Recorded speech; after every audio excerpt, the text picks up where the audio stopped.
Okay, so good evening, everybody. Welcome to this worm bin composting webinar. This event is hosted by the Resiliency Hub and the Permaculture Initiative at Utah State University Extension Sustainability. My name is Kate Weigel, and I'm an AmeriCorps service member with the Utah Conservation Corps here in Moab, Utah, which is where both of our presenters are also located right now. I'm going to be helping facilitate tonight's webinar, and I've been worm composting in my own home for about 3 years. So our first speaker this evening is, now I can't remember if Cherie or Roz is going first, but we have Cherie going first then. So Cherie has more than 10 years of farming experience working on established farms, as well as her own business enterprise. And she's a leader of the Moab Community Gardens, which is a project of the Resiliency Hub. And she's a local food advocate. And then following her, we're gonna have Dr. Rosalind Brain McCann, who is a Sustainable Communities Extension Specialist in the Department of Environment and Society, College of Natural Resources at Utah State University. She holds a PhD in Agricultural Education and Communication and a Permaculture Design Certificate, and has helped launch the Permaculture Initiative at USU Extension. So there's going to be a short poll at the end of the event to help us with our impact reporting. So please take the time to answer this poll, as it helps us continue to be able to put on events like this in the future. And if you're looking for other webinars coming up on similar kind of permaculture, sustainability, regenerative topics, you can look at the Utah State University Extension Facebook page. We'll be having an event on the Living Building Challenge in September, which was undertaken by Community Rebuilds here in Moab. It's an extensive certification for regenerative building models. And then we're going to also be having a plant identification workshop and a green burial webinar later in the year. So be on the lookout for those. So without further ado, I think we're still going to have some people kind of joining us as we continue, but I think we can go ahead and start with Cherie. All right, yeah, my name is Cherie, and I'm excited to be here tonight with everyone.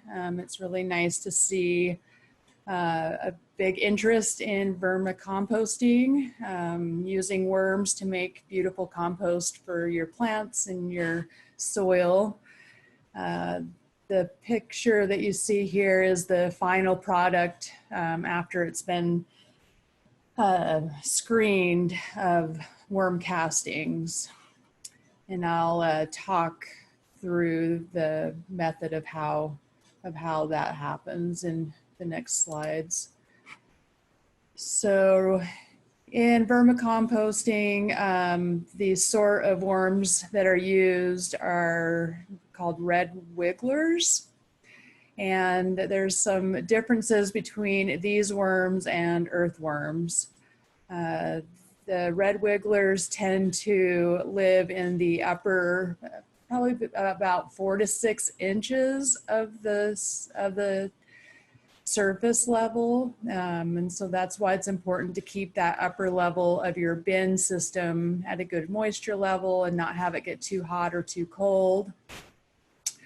So they do not burrow like earthworms do. Earthworms tend to be more burrowing down in a way and can go fairly deep, and earthworms are more of creating air and water pathways and creating nice soil structure, whereas red wigglers are really great at eating and breaking down organic matter, where they can eat up to their body mass per day. And earthworms really don't do that sort of thing of breaking down organic matter.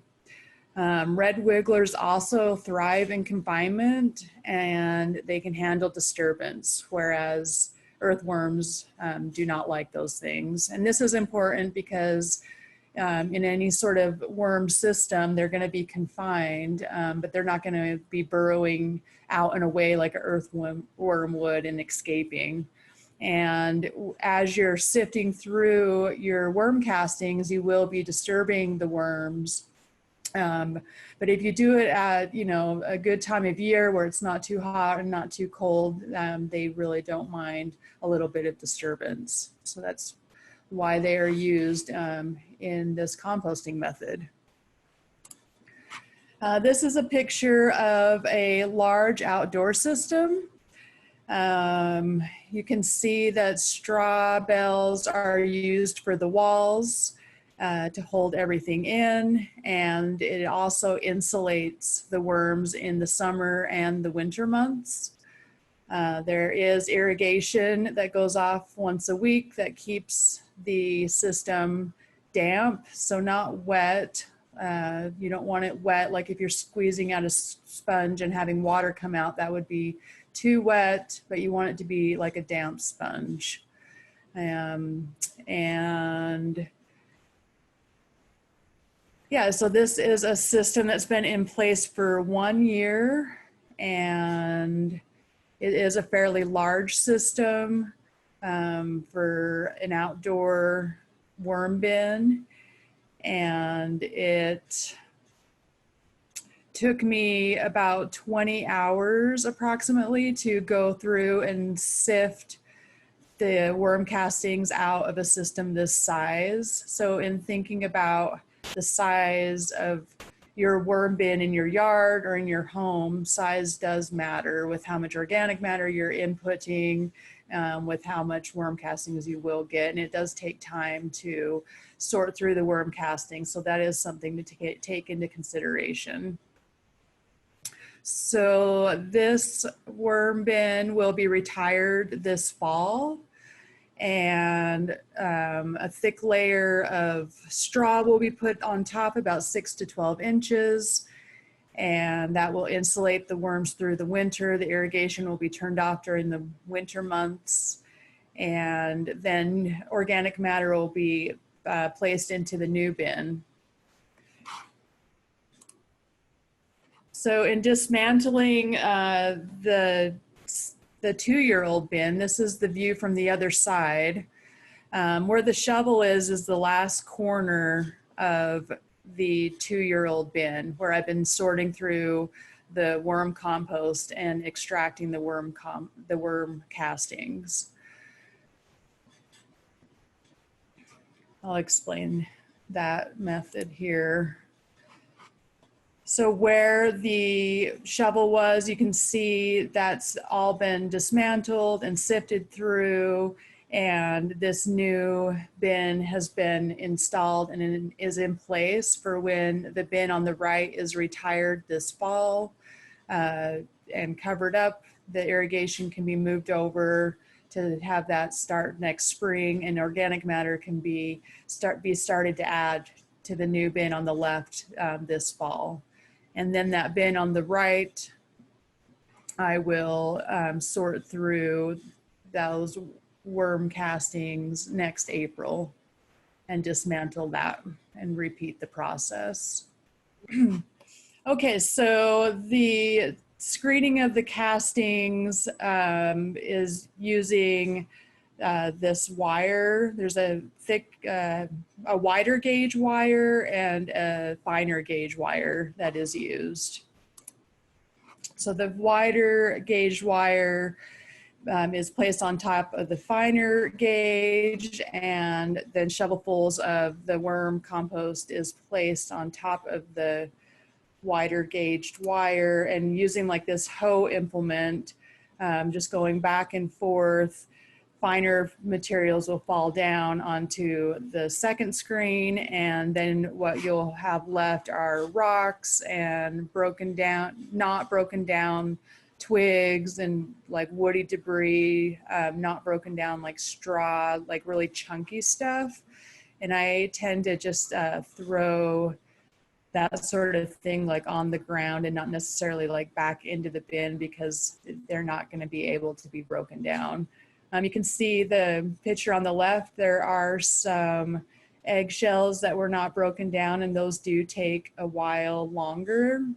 And I tend to just throw those back into the system so that they can go and be processed for another round, because they will break down, they just take a little longer. So then you have your finer screen here and you do the same thing. You go back and forth with this hoe or whatever implement you have. And the final worm castings will be falling down into the wheelbarrow, and what you'll have left on the picture on the right in the corner is unbroken down debris that can be thrown back into the system to have, be gone through another round and broken down. And then there's the picture again of the final worm castings. A couple of indoor examples. Both of these use bins that kind of nest into one another. The picture on the left has like a holding tray that collects any excess water or worm tea, and that can be drained off and fed to your house plants and other plants. Really nutritious. And as the bins fill up, other bins can be nested on top, and there's holes on the bottom where the worms will go up into the more empty bin up above as the other ones get filled. And the picture on the right is a picture, a system that a person had made with totes lying around, and they had just put some holes around the sides for air ventilation and on the bottom for worms to go up into the next bin as the bins get filled, and bolts to kind of nest the bins into one another. With these smaller in-home systems, it is important to have them inside during the winter because they are so small, they will freeze, and then the worms will freeze and die, and we don't want that to happen. The picture on the right, the people did have this outside on their porch. Just because they did not want to have a fly issue with their houseplants. And so that is something to take into consideration with a home system. I found a way to alleviate that is to be really careful with how much liquid goes into the system.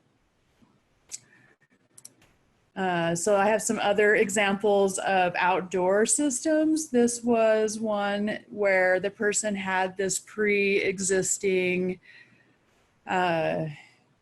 fencing, and we just put an interior wall, and then they had straw bales that had been lying around for a long time. Those were taken apart and put in there and smashed in there to create that insulative wall barrier to protect the worms, and a layer of straw on the ground. And then they have their irrigation where they'll raise that irrigation up as the pile goes, increases in size. And and then lots of organic matter for the worms to feed on. This is another system that a person has set up that's about half the size of the first system that I showed you. They have placed some hoops over that they're going to have some shade cloth to protect the worms during the hot summer months, which I thought was really nice. And there again is the irrigation to keep the moisture level at a damp level. They did change out this irrigation because we found it was a little bit too much moisture. So what we are looking at to keep worms happy and to keep our worm castings in production is the moisture level that I've been speaking about. Not too wet, not dry, just right. You can really use your nose to gauge whether if something is getting too wet, it will smell kind of rotten or anaerobic, and then that maybe you would cut your water down, or you would add some dry debris such as dried leaves or straw. And then you are wanting to give them lots of stuff to eat. So any vegetative matter, You do not want to add anything that's too coarse, like any twigs or branches. You would not want to add in anything coarse like a sunflower stalk. But any flower heads, any leaves, and any and all kitchen scraps are the only things I've found that tend to take a little bit longer to break down in terms of kitchen scraps are, again, eggshells and avocado pits and avocado skins. And with those, I'll just throw them into the other system and they'll continue to break down. They just take longer. And really everything else, you know, with compost, you don't want to add meat. I found that bones will not be broken down. So you want to stay away from that and just add plant material and kitchen scraps. And with the idea of like a coarseness, like you can add like a broccoli stalk, like that's not too woody, but maybe anything like more coarse than that would be something you would just put into your regular compost system. And I did measure the temperature at that first system that I showed pictures of and a comparable one that I set up this year. And in the heat of the summer a couple of weeks ago when it was 105, 107 degrees, both of those systems were sitting at 80 degrees. And that was with a nice insulation of straw bales and a nice moisture level. So if you maintain those things, then it will create a nice temperature environment for the worms to live. And then you end up with this amazing pile of gold that is really worth a lot of money. If you buy worm castings, they can be kind of expensive as an amendment. And I mean, this pile is probably 20 or 30 wheelbarrow loads. It's pretty big from that one system at the beginning of the slideshow, just to give you an idea of what 2 years of having a worm system could potentially give you if you are adding a lot of organic matter and kitchen scraps. And all of this can be used around in your garden, your house plants, just giving nutrition into your soil, adding nice soil structure for your plants, giving health and vitality to your plants, and then the production of your plants you know, will be increased, and the food that you eat from your plants will have more nutrition. So it's a win-win situation where you're adding in inputs that maybe you'd be throwing away, and it's a relatively inexpensive method of composting.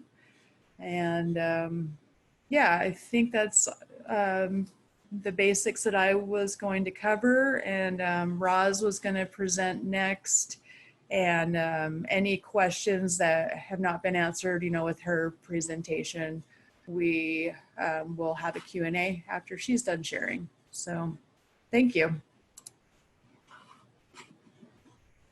Thanks, Cherie. And feel free to go into the chat, Cherie, while I'm presenting, and answer any questions that come up there, or start thinking about some answers when we get to that part. Okay, let me go ahead and share my screen. There we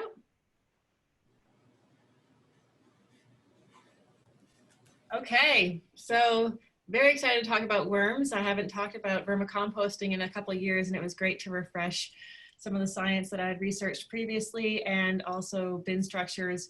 My experience has been with indoor worm composting, so that's what I'll share with you all today. And I'll move you all so I can see you closer to the camera so it doesn't look like I'm looking away from you. There we go. Okay, so yes, worm humor is always appreciated. Hope you enjoyed the joke. And I'll start off with sharing about indoor systems.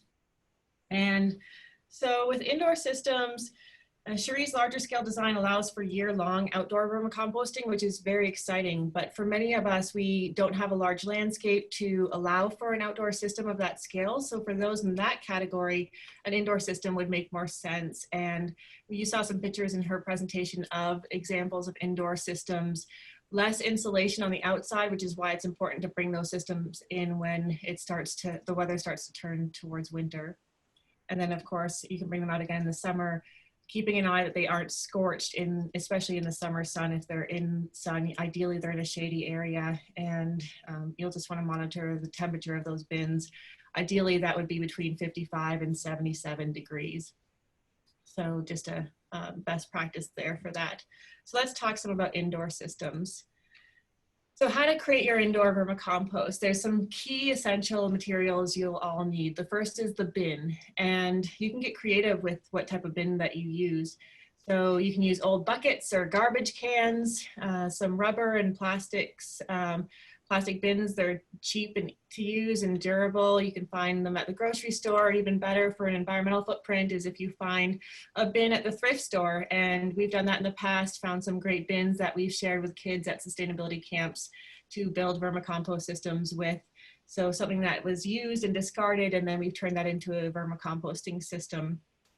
And so one thing to be careful of is if you are using a bin that has had any chemical treatments, and that worms are sensitive creatures, and you'll want to make sure that you're choosing a bin that does not leach any chemicals into your system, and that will also eventually harm your soil as well.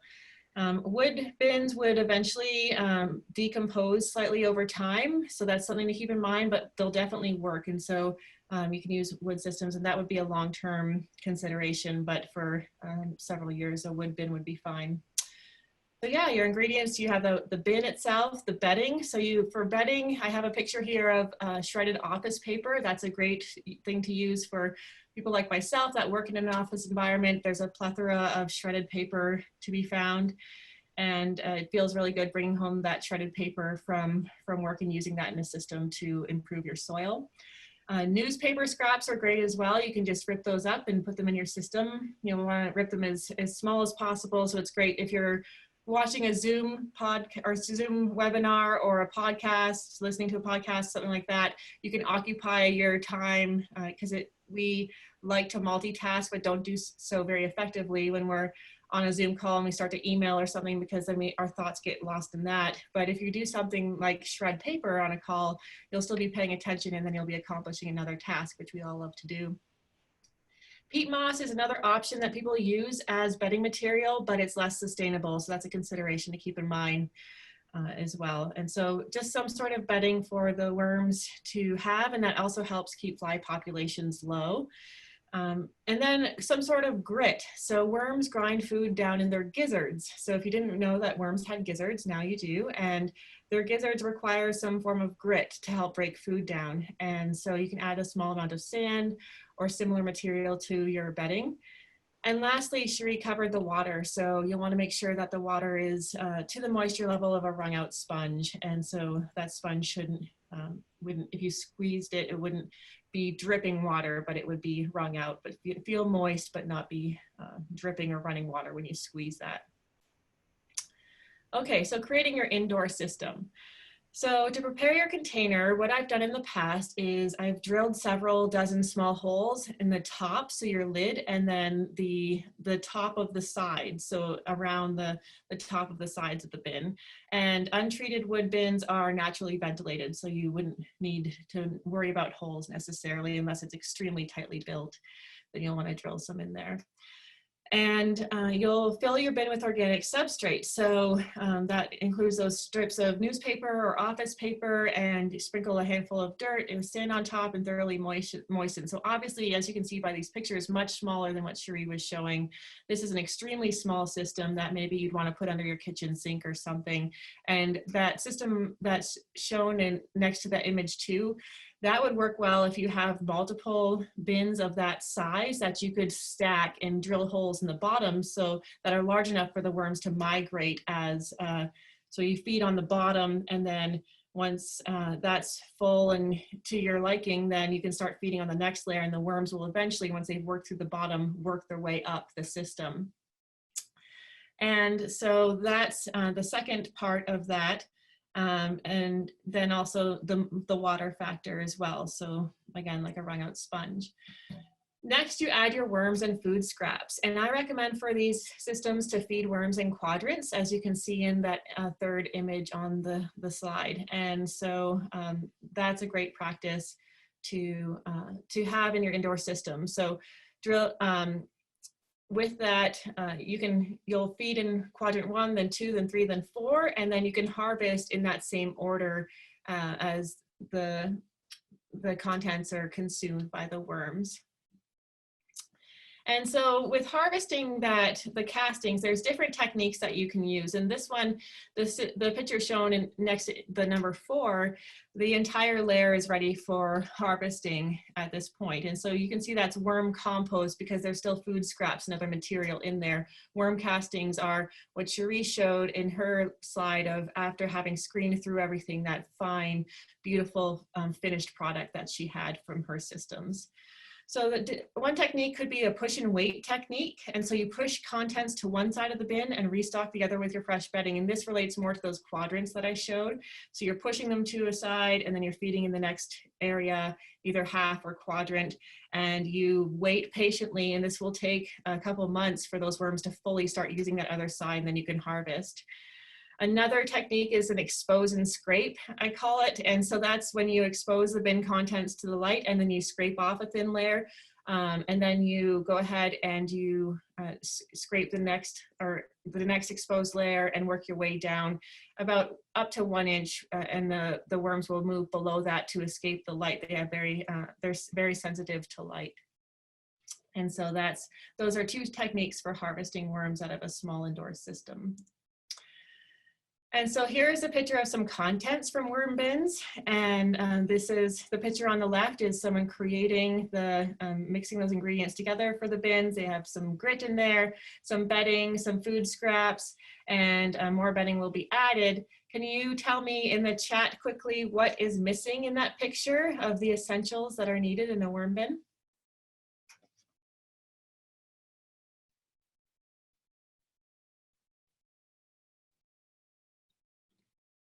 Oops. Okay, so the answer for that one was there's moisture that's not in the system yet. So you'll need to add that moisture. And there's also no holes drilled around the top. If you're really savvy with worm bins at this point, you might have guessed that one as well. I couldn't see what people were writing as answers for that one. This slide that I had accidentally skipped to a second ago is showing some indoor bin designs. And so the picture of the beige bin in the top corner is similar to bins that Cherie had shown. And you can stack those into each other and they have ventilation built in. And then they have the ventilation at the top. And children love helping, especially using power tools. Remember to provide a safety talk beforehand if having kids engaged. So this was a young man at a previous sustainability camp that I was helping run in Park City, and he's drilling his worm bin here, drilling those holes out, and then he'll clean up the sharp ends that are drilling into the plastic to allow great ventilation into the bin.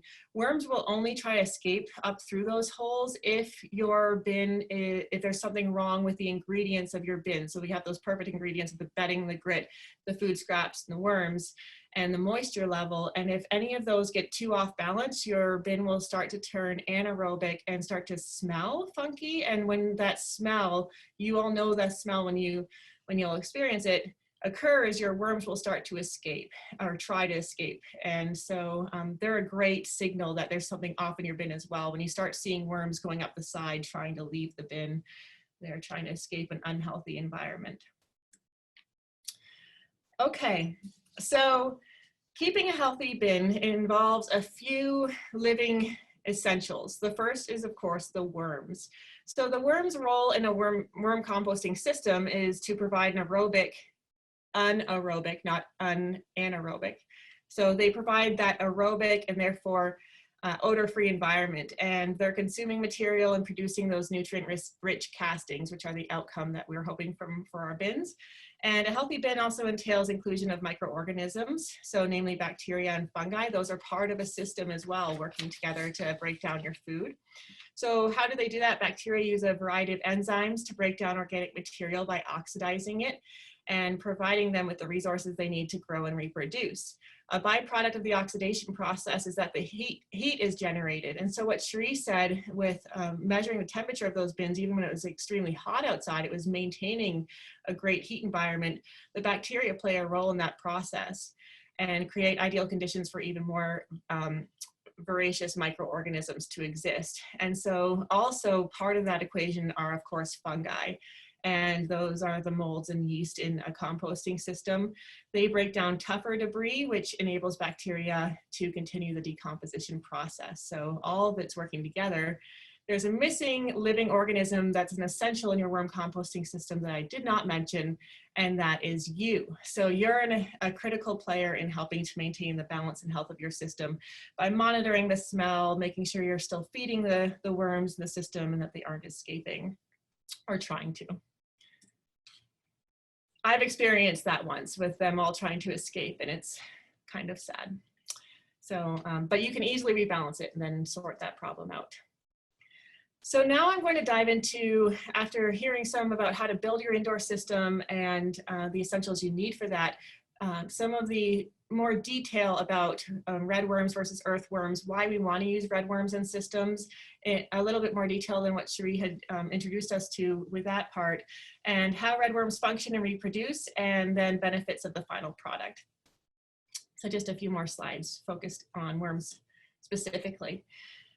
Okay, so red worms versus earthworms. Here's a picture of both to give you a visual of what those two look like. So red wigglers are composting worms, and they process large amount of organic waste daily. So they process actually up to their full body weight every day.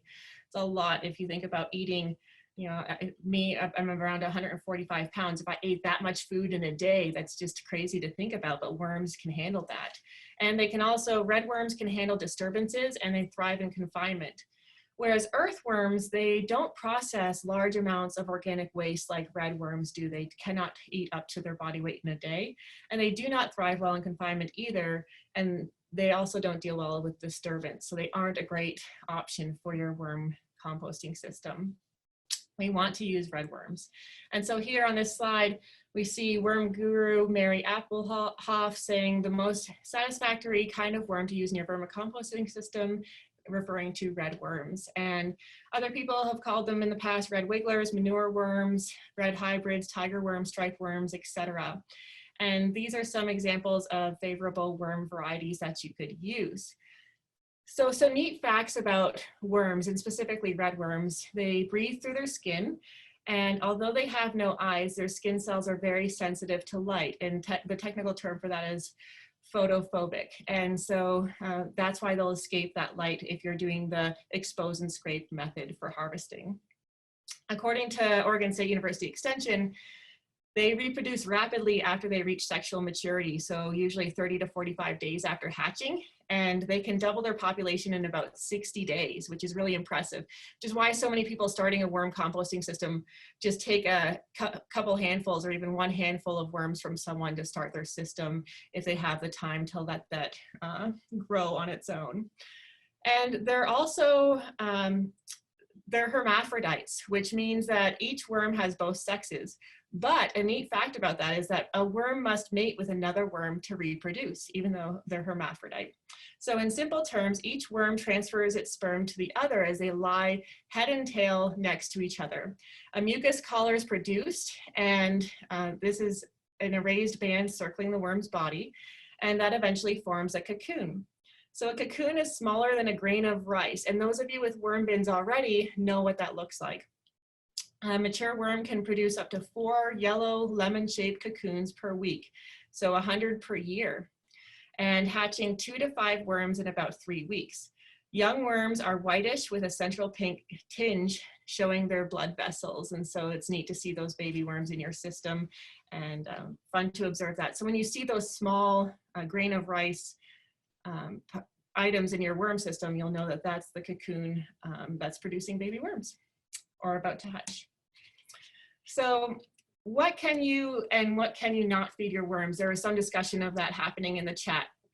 So a general rule of great things to feed your worms include shredded paper, fruit and vegetables, trimmings, grains, beans, or bread, but that's bread without butter, margarine, or mayonnaise, so not those oily products. Eggshells, but as Cherie mentioned, you might have to filter those out and put them back in your system to help break down. Fawn leaves, tea bags, coffee grounds, and filters are great to have because they also serve the role of that grit that the worms need in their gizzards. Lawn clippings and weeds, and however, you do not want to place the following in a worm bin: meat products, dairy products, and oily products. As a general rule, they avoid those products, and that could also cause your system to start to smell funky and turn anaerobic. So that's the do's and don'ts of feeding your worms. Now here is the great slide of what's in it for me. So why should you do this? Why should you compost with worms? Well, Cornell Extension has 8 great reasons as to why. I'll end with the reasons that I share generally with people.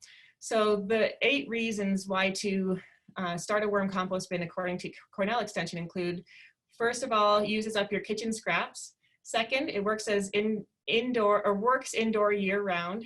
Third, it's convenient and compact and neat. And 4, is ideal for apartment dwellers.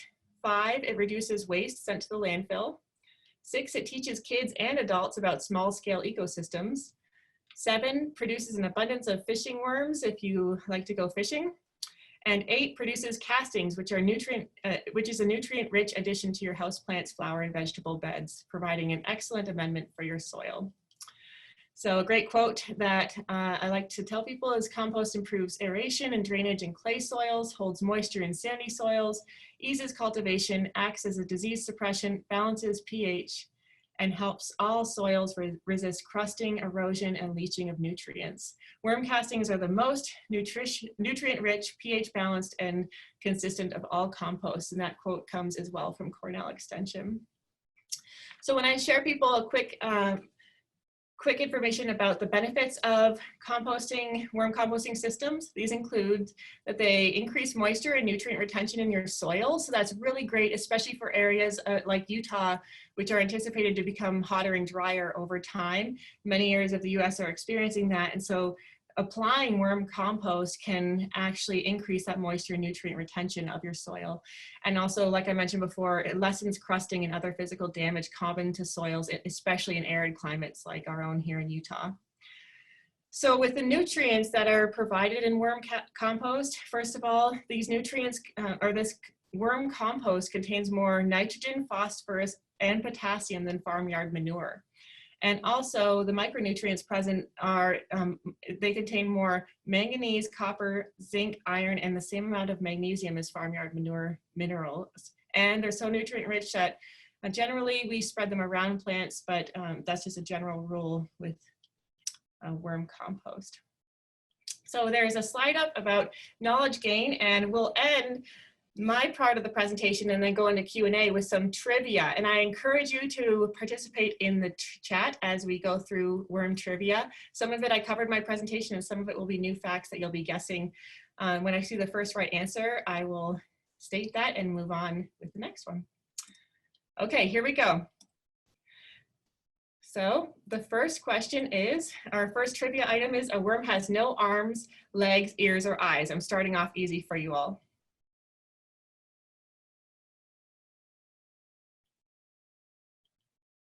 Okay, so yes, I see true from, it looks like Vania, and hopefully I said that right. So that was the first answer I saw that was true. Oh, great, lots of people are participating in that answer. Next one, there are approximately blank different kinds of earthworm on our planet. So how many different kinds of earthworm exist on planet Earth? And this is going to be a guess. Lots, yes, lots. That is a correct answer. Millions. Oh, not quite that high. I'll give you another couple seconds to think of an answer. So we have almost 3,000 from Karen, and that's probably the closest I've seen so far. The answer is 6,000 different kinds of earthworm species, and that's an approximate, of course. Some of those will change over time as new discoveries are made, but there's only 150 species that are actually widely distributed across the planet. All right, next trivia question. Worms will leave if they don't have which ingredients? So we have 3 or 4 blanks in this trivia item. So go ahead and input your guess here. Yep, water. So moisture, food, bedding. Oh, grit, bonus item to one of our participants for mentioning grit, or a couple of you have mentioned grit. Great. Yep. Oh, and light. Excellent. You've got more than the blanks provided. And temperature is another factor. So I didn't see that come up, but that's another one. Excellent work, everybody. In 1 acre of land, there can be more than how many earthworms? This is in 1 acre on average. And that's not different species, but just quantity. 1 million. Oh my gosh, the first guess was correct. So, yep. That is right. So Vania, again, and hopefully I'm saying your name right. So great job. 1 million earthworms in 1 acre of land. And that is a rich farmland estimate has over that amount. So that's 1,750,000. Poor soil has 250,000 or less. Okay, so the largest earthworm ever found was in South America, measuring how many feet long? Yes, I said feet. 3, 5, 2, I'm seeing in the chat, 6, 15. Okay. I'm going to, the participant, oh my gosh, Vania, you are a worm expert. You are the closest so far. It was actually 22 feet long and the guess was 20. That was the closest that I saw. And that's the African giant earthworm. Imagine finding a worm that was 20 feet long. Worms are warm-blooded, true or false? Oh, it was a wild guess. Well, that was a good guess, definitely. False. Oh, I can't fool you at all. Worms are born live. True or false? False. That's right. So Karen, you answered first and that was correct. So I believe you were the first answer on there, at least I saw on my screen, and that they're born from the cocoon, as I mentioned on one of the slides. A couple more trivia questions and then we'll get to the Q&A. Relative to their size, worms are about how long or how many times stronger than humans? Relative to their size. Ooh, Cherie so far is the closest with 500. 750 is even closer. Yeah. Oh, Vania, oh my gosh, your answer is dead on. So worms are 1,000 times stronger than humans. If you aren't a worm expert, you might consider that as a career path because you're really doing well at this trivia. Red wigglers are hermaphrodite. True or false? Yep, true. That is correct. Oh, you're quick, all of you. Red wigglers have teeth. True or false? That is actually, let's see what people say here. True, no, false. Yep, that is correct. False. They have a gizzard, if you remember. So red wigglers use cutaneous respiration. They breathe through their skin. True or false? That is true. Yep, all of you are answering that correctly. And 1 pound of red wigglers is approximately how many worms? If you were to purchase a pound, yep, 1,000. So Kate, your answer is correct. And then I just got 2 more. Red wigglers don't like spice or onions. This should be an easy one. True, yeah. Ooh, that was really fast. Way to go, everyone. You can use extra red wigglers as fishing bait. Yes. Karen, I believe you were answering this last question. Oh, and then we have a no as well. You don't have to, but it is a possibility if you like to fish and you could use worms from your own system. So that is true. Great, thanks for all of your participation. I'll stop sharing my screen and we'll go ahead for the Q&A. Actually, just before the Q&A, I'd love to just give a quick demo of the mound method and a couple of the techniques that I also use. So I'm going to share my screen as well first. My first worm bin,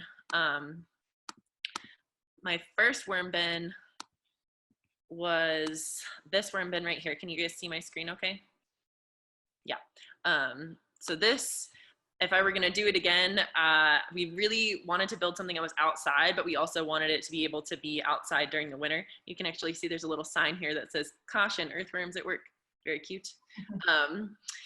If I were going to do this again, I would do it so that the top of the bin was at an angle, because as you can see, the top is collecting water and creating some mildew there, which is going to make it decompose faster. I had a couple of friends take a picture of this back in my former home of Columbus, Ohio, which is a much more humid environment than where we are living in Utah now. So inside this bin is 2 of the bags that you'd use to plant saplings or small fruit trees in. The reason that we decided to go with these, we buried it under the ground so that it could be below the frost line roughly for the winter, because we didn't want to bring it inside, but that meant that it goes a lot slower in the winter. The worms didn't die, but we weren't able to feed them as much as we necessarily would in a house of 6 people. We couldn't feed them all of our compost. But what we would do is use the left side bin to add food and other things as necessary, while the right side was finishing, so that we could get really nice finished compost at the end. And then we would switch. Once that side was kind of finished, we would take it out and do the sorting method that I'm going to show you. And then just a close up of what that material is, this kind of landscaping like sack material. I think it was like $30 or $40 online to buy one of these, but it works really well because in that kind of more moist environment, Columbus, where it was raining pretty frequently throughout the year, it sheds the water through the bottom really well, and it wasn't too heavy to carry out and sort the bin. So over here at my other camera, we have an example of the very basic kind of bin that we were looking at before, with the holes drilled on top and the side.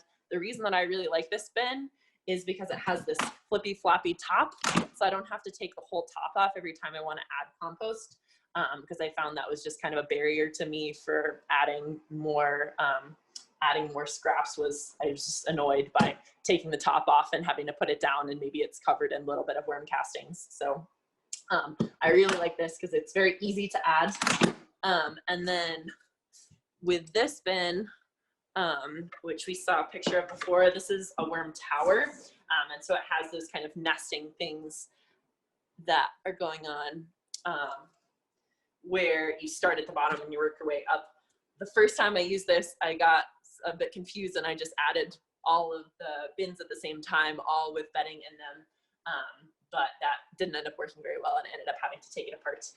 So it has this top that you can see there's a little bit of bug action going on, probably some cocoons and other things, but this part covers the top. And then I've got my moist, kind of spongy, I'm an artist and I do a lot of sketches. So I actually tear up my sketches and put them in here. And I find that works really well. Then below it, we have a bin that's a little bit more finished. This has a little bit more castings in it, but it also still has some paper. I really like using corrugated cardboard as well, because it has those air holes kind of throughout the material. So it's a lot easier to keep it kind of at the right level of aeration. And then below that, we have one more, which is like pretty close to finished casting. So you can see there's a lot of worm action going on in there. And something I really, really love about worm composting is how close you get to be to your worms. My first set of worms, they come in a little bag about this size. I purchased mine from Uncle Jim's Worm Farm, but you can also just get them from friends who have bins. I love that you get to kind of really get that close relationship with the worms. And then right here, I have a little pile of finished castings that I'm gonna show you how to sort. So I usually try to do this outside because the sun is a lot brighter outside. These castings are a little bit more wet than they really should be. So that means I kind of need to adjust my bin. It's much more, it shouldn't be quite that sticky. But for this purpose, it'll be fine. And I can see that the cardboard is soaking up some of that water right now. So if I'm doing it inside, I'll use a really bright light, and the worms will naturally kind of move away from the light. So I can kind of shave off the side a little bit, and then the worms coming out will sort of burrow deeper into the material until I'm basically left with a finished worm ball, which is the funnest thing to hold ever. Makes you feel like a wizard. So yeah, I'll continue kind of doing this and show you guys my worm ball when I finish, as you guys ask your questions. Okay, Cherie has been reading through some of the questions while I was presenting. Did you want to start with any of those, Cherie, or would you prefer I dive into a few? I was actually just responding to them. Oh, great. Okay, perfect. I guess if they did not see their question responded to, they can put that back in the chat. Or if anyone has a question or comment. Yep, so I see we addressed some of the questions that came up early on. Yeah, so Vanya, I think with the indoor bin, because it is a smaller system, I've seen worm castings in like 2 to 3 months. Wouldn't you agree with that, Kate? With the indoor system? Yeah, I would agree.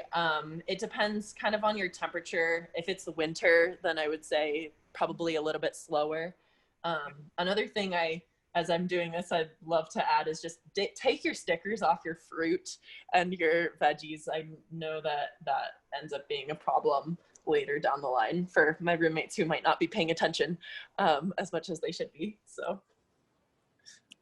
Yeah, and Rebecca, the regular composting and worm composting are 2 different systems. So with the regular composting, that's where you could put like a big, like maybe your grass trimmings, or just like a big, like in the fall when you're like taking down your garden and you have like a huge amount of debris, or if you're gathering up fall leaves and you just have like a lot of inputs, or like more coarse materials like sunflowers and stuff. So yeah, they kind of have like different uses in a way. Worm composting is just like a little bit more specialized with what you would exactly put in there, with finer organic matter and kitchen scraps specifically. Is there a way to make them work faster, was one of the questions, Cherie? I think a smaller system works faster than a larger system because there's just less for the worms to go through. So size is a factor. And then just how much inputs that you're giving them.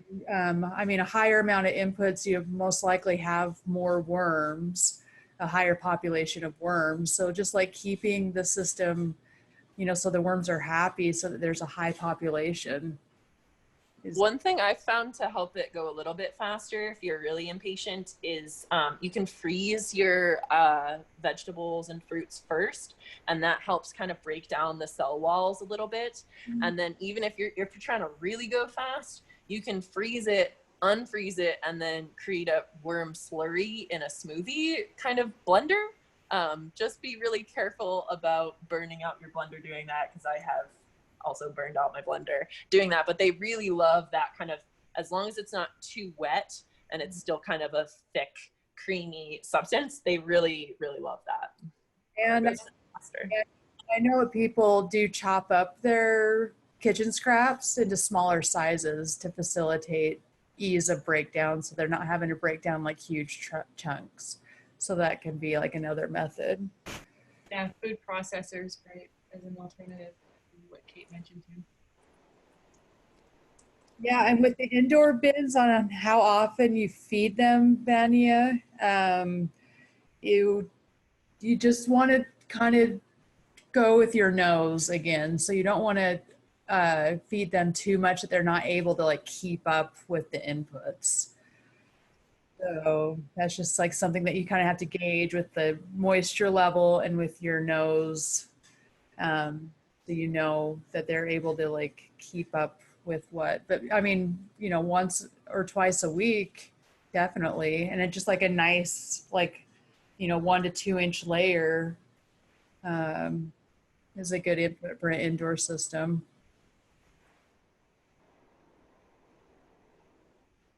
Yeah, Bradley, it can be pretty tedious sorting the compost. And something I did learn from Roz yesterday is you can just use the compost and not sort through it to get the worm castings. But the compost itself will just have all, it won't be as fine of a material. So, I mean, it is an option just to use the compost that has not been sorted down into the fine worm castings. And with 2 young children, that would be my approach, is to just apply the straight compost to your garden. Of course, if you're more of an avid gardener like Cherie is, that process of screening really is worthwhile, especially if you're growing certain crops that will do better without larger chunks of food and other items on top of it. I've had worm sorting parties before. That seems to be really fun, especially if you're splitting a bin. You can sort your worms and then like give away some worms afterwards to your friends. That's a good, like, kind of in the model of a permablitz, is a fun way to spend an afternoon. This is taking longer than it normally would take for me because this castings are so wet. When they're dry, they kind of like shave off quite a bit easier. And yeah, I need to obviously adjust my system. And if any of you are in Logan, Utah or Moab, Utah, we have a few resources that if there's only a handful of people that we can share worms with people. If you're in either of those areas, please state the area and your email in a private message to me or the chat at large, and we'll try to get you some free worms to get started when you're ready.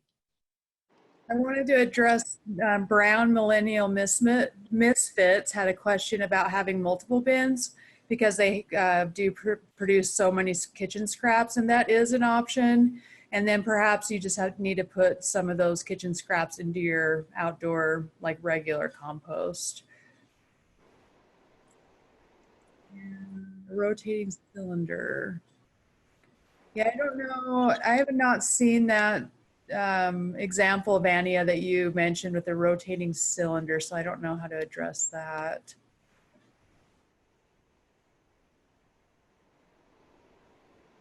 Yeah, Karen, with the temperature range, I think like whatever kind of temperature you and I would think is comfortable. Like that's kind of like the habitat that we're wanting to provide for these worms. Like we all like enough water and we all like ample food and we all like that cozy temperature of like 75 to 80 degrees. So yeah, just being cautious. With too hot, it'll just dry them out and they'll die, and too cold, they'll freeze and die, and we don't want to die and we don't want our worms to die. Alex? So this is pretty close to finished. Maybe you can see a little bit there. It's kind of bright, but that's kind of what the close to finished sorted ball of worms you would get would look like. And it is very disturbing to the worms, so you don't really want to be doing this very often, but this is how I sort my bin because I don't use nesting bins typically. Roz, did you see this question from Alex on how many pounds of worms do you need per an average adult? That's waste. I did not. I don't know. I don't know how many pounds of worms you need per person. That's a good question. Yeah. It really depends on your bin size. Like the worms will only, I feel like for a house of 6, I started with 500 worms and found that wasn't enough. And then added another 1,000 worms. And that felt like enough, but also just because we had a big enough bin that they could continue to reproduce, because they're going to continue to reproduce until they've saturated kind of the resources that you give them. So it really depends on your bin size. I currently live with 4 people, and they're producing a lot more veggie scraps than my former roommates. and I have 2 bins, and that isn't even close to enough.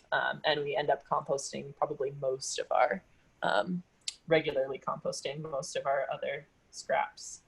This is where the permaculture principle of adding redundancy into your systems can be a benefit. And so with my household, for example, I'm taking a break from worm composting, and Kate actually, with her video with the worms, has one of my bins now.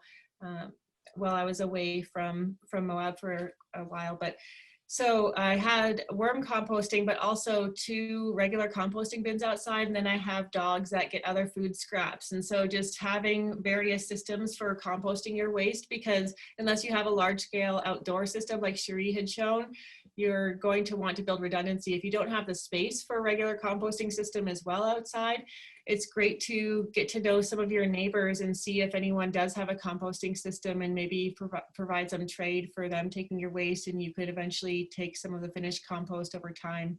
So that's something to consider as well. Kate, there was a question that said you said it would be easier to sort if that pile was drier. How could you dry it out? So what I'm doing right now is drying it out already by spreading it out on this cardboard for sure. Or I could just add a bunch of, dry bedding to the castings themselves and wait longer for them to kind of process that. If I have a bin that's too dry or too wet, that's typically what I'll do, is I'll just add like quite a bit more dry bedding and then wait and see if that kind of soaks it up. Or maybe I'll leave the top off for a little while, and that hopefully will help it evaporate. Yeah, in this situation, spreading it out on the cardboard seems to be helping. I could also do this outside. We're in Utah and it's a lot more hot, so I could just leave it outside, maybe at the end of the day or at the beginning of the day when it's not so hot it's going to scorch them. But that would probably dry the pile out a little bit faster too. And Roz, is there a resource? There's a question on where good places to buy red worms. Do you have a resource for that? I have always obtained mine through other people who have their own worm systems, but Kate had mentioned a resource. Kate, do you want to repeat that for everyone? Yes, Uncle Jim's Worm Farm is where I got these worms, and I was actually able to split the cost of shipping with another woman in town who was looking to start a bin. So I just posted on my local Moab Farmers and Gardeners Facebook group and asked if anybody was interested in getting some worms. So we ended up splitting that. We each got 1,000 worms from them, and it's pretty affordable. I think it's like $20 or $30 for 1,000 worms. And they come kind of packed in a peat bag. So I think I had the bag just around here. Here it is. So this is the bag that they come in, and you can see the kind of funny little Uncle Jim is clearly a character. So they come in this bag, and they come dried out with the peat moss.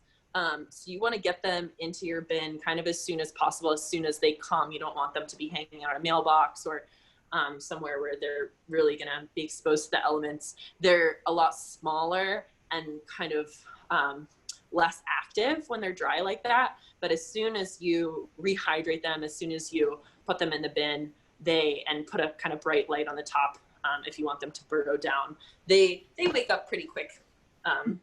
Yeah, so this is not a sponsored video or anything like that, but I'm sure there are other local people that you can talk to as well. It's the most common one that comes up online. Yeah, we're not endorsing that. It's just the one that Kate had ordered. And one question came up in the chat about flies, and I had anticipated that coming up. And from the research studies I was looking into, the main recommendation was to mix the material of the bin and add a thick layer of new bedding on top of that material and stop feeding for a month to mitigate those flies from being present, and that bedding barrier will help reduce that likelihood of them sticking around or returning.